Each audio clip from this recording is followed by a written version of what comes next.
Ora, boa noite mais uma vez. Cá estamos para continuar a estudar o romance francês, a literatura francesa, a poesia francesa.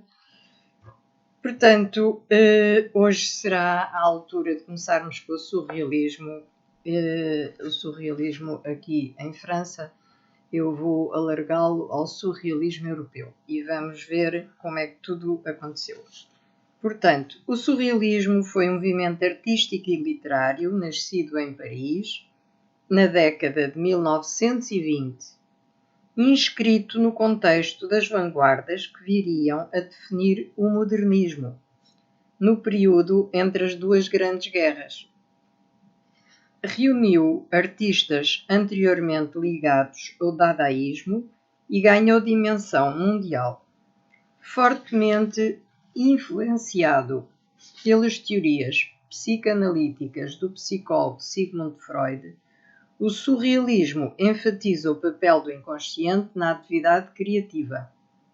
Um dos seus objetivos foi produzir uma arte que, segundo o movimento, estava sendo destruída pelo racionalismo. O poeta e crítico André Breton, de quem já temos falado, era o principal líder e mentor deste movimento. A palavra surrealismo supõe-se ter sido criada em 1917 pelo poeta Guillaume Apollinaire, jovem artista ligado ao cubismo. Um dos principais manifestos do movimento é o Manifesto Surrealista, publicado em 1924. Além de Breton, os seus representantes mais conhecidos foram Antonin Artaud, no teatro, Louis Buñuel, no cinema, e Max Ernst, René Magritte e Salvador Dalí, no campo das artes plásticas. As características deste estilo são uma combinação do representativo, do abstrato, do irreal e do inconsciente. Portanto, estas são algumas das características do surrealismo. Entre muitas das suas metodologias estão a colagem e a escrita automática. Segundo os realistas, a arte deve libertar-se das exigências da lógica e da razão, ir mais além da consciência cotidiana, procurando expressar o mundo do inconsciente e dos sonhos. Portanto, isto eram as características à época e, portanto, do surrealismo que começou, como citei, em França. No manifesto e nos textos escritos posteriormente, os surrealistas rejeitam a chamada ditadura da razão e valores burgueses como pátria, família, religião, trabalho e honra. Humor, sonho e contralógica são recursos a serem utilizados para libertar o homem da existência utilitária. Segundo esta nova ordem, as ideias de bom gosto e decoro devem ser subvertidas. Mais do que um movimento estético, o surrealismo é uma maneira de apreender o mundo, uma vanguarda artística que transcende a arte. Busca restaurar os poderes da imaginação, castrados pelos limites do utilitarismo da sociedade burguesa, e superar a contradição entre objetividade e subjetividade, tentando consagrar uma poética da alucinação, da ampliação da consciência. Portanto, tem características muito específicas, não é? Quer dizer, superar a contradição entre a objetividade e a subjetividade é demasiado complexa para que inicialmente se comece a versar e a escrever sobre esta temática, não é? E, portanto, é um movimento particularmente, digamos que, complicado. Tentando consagrar uma poética, portanto, da alucinação, da ampliação da consciência, são outras das características do movimento. Breton declara no primeiro manifesto a sua crença na possibilidade de reduzir dois estados aparentemente tão contraditórios, o sonho e a realidade, a uma espécie de realidade absoluta de sobre-realidade. Portanto, isto eram as ideias que eles tinham surrealistas. A escrita automática procura buscar o impulso criativo artístico através do acaso e do fluxo de consciência. Procura-se escrever no momento sem planeamento, de preferência como uma atividade coletiva que se vai completando. Uma pessoa escreve algo num papel e outro completa, mas não de maneira lógica, passando a outro que dá sequência. Esse e outros métodos, no entanto, não eram exercícios gratuitos de caráter estético. O seu propósito era subversivo, abolir a realidade que uma sociedade vacilante impôs como a única verdadeira. Para além de criar uma arte nova, pretendia-se criar um homem novo. Grande parte da estética surrealista apoia-se na concepção da imagem poética de Pierre Reverdy, segundo a qual a imagem nasce não da comparação, mas da aproximação entre duas realidades afastadas. E, quanto mais distantes forem as realidades aproximadas, mais forte será a imagem poética. Distancia, assim, o mundo captado pelos sentidos e o mundo criado pela poesia. Além disso, a linguagem surrealista faz grande uso de descontextualizações, esvazia-se um significante de seu significado para atingir novos e inusitados significados. Há uma busca da expressão por meio de uma linguagem não instrumental e uma associação de liberdade à ruptura discursiva. Portanto, estes são as características que são bem fortes dos surrealistas. Em 1929, estes surrealistas publicam um segundo manifesto e editaram a revista A Revolução Surrealista.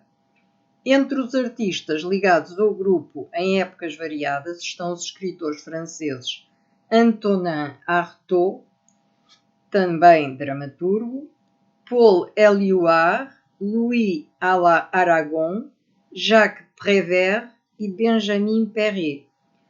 Nos anos 30, o movimento internacionalizou-se e influenciou muitas outras tendências, conquistando adeptos em países da Europa e nas Américas, tendo Breton assinado um manifesto com Leon Trotsky na tentativa de criar um movimento internacional que lutava pela total liberdade na arte.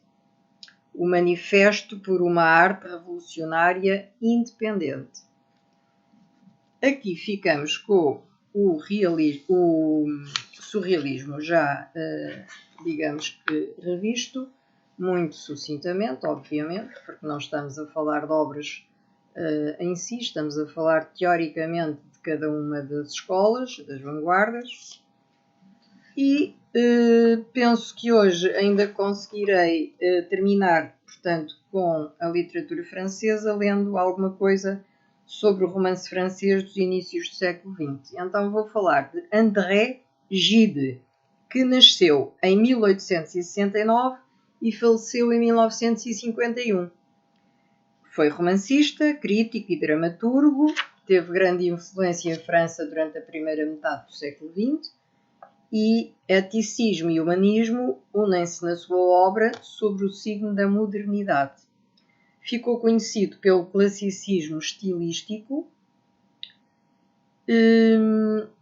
e pela sua confiança e inteligência acima da sensibilidade e pela sua fidelidade aos recursos tradicionais.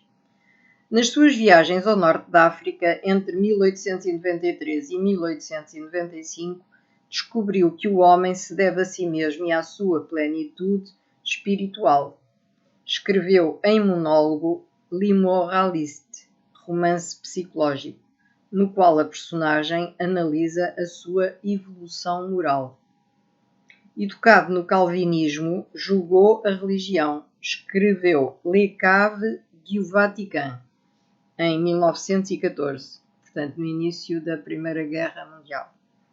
Nesse trabalho, fez a exposição de uma ideia filosófica ao sabor dostoiévskiano, tendo usado técnicas de romance policial. Obra concebida como uma sortie, que é uma forma popular do teatro francês medieval, com mobilidade, dinamismo e eficácia na exposição. Quanto a Georges Bernanos, foi um autor cuja obra se iniciou muito tarde, em 1926, com o romance Sob o Sol de Satã. Também François Mauriac, que nasceu em 1885 e depois faleceu já em 1970, nos anos 20 foi o melhor período da sua produção literária, em que se pode distinguir a obra Le Baiser au Lépreux, datada de 1922. Quanto a Julien Green, que nasceu em 1900 e faleceu em 1998, de nome Julien Ertrich Green, escritor norte-americano de expressão francesa, escreveu livros religiosos de orientação católica. Em 1917, Julien Green alistou-se no serviço de ambulâncias americano, sendo destacado no ano seguinte para a artilharia francesa. Desmobilizado em março de 1919, porque a guerra tinha acabado em 1918, foi pela primeira vez aos Estados Unidos em setembro, precisamente desse mesmo ano, em 1919. Aí completou os estudos na Universidade da Virgínia e escreveu o seu primeiro livro, em inglês. Toda a obra de Green é dominada pela questão da fé, do bem e do mal. Em paralelo com um grande número de romances, publica também um diário em 17 tomos, entre 1926 e 1997, a que se juntou Le Grand Large du Soir, publicado postumamente em 2006. O seu livro Si j'étais vous inspirou a psicanalista Melanie Klein, uma das mais cotadas psicanalistas do tempo também de Freud e de Jung. Foi eleito para a Academia Francesa em 3 de junho de 1971, cadeira 22, sucedendo a François Mauriac. A sua recepção oficial teve lugar a 16 de novembro de 1972. Veja-se como ele era efetivamente uma pessoa de grande nível. Concluindo estes breves apontamentos sobre a literatura francesa dos inícios do século XX, não se poderia deixar de constatar que Gide, Mauriac, Bernanos e Julien Green, cuja obra foi determinante na primeira metade do século, foram, indubitavelmente, romancistas de enorme talento. Estes autores consagraram os seus textos literários a questões de ordem metafísica e ética, tais como a relação dos humanos com o bem e o mal, com o transcendente, com a religião e com o sentido da vida, a ética social, a crítica à família, à educação, à moral sexual e ao materialismo crescente nas sociedades europeias. Finalmente, ao ler Gide e Green, poderá verificar-se que a sua obra se consagrou ao eticismo, ao humanismo e ao sensualismo, sempre presentes de modo indissolúvel. E por hoje acabei de vos ler, portanto, o que tinha escrito sobre a literatura francesa. E num próximo live, como eu digo, mas pronto, num próximo direto, assim é que é a tradução correta em português, cá estaremos para falar da literatura inglesa. Até lá, um grande abraço e continuação de boa saúde para todos. Boa noite.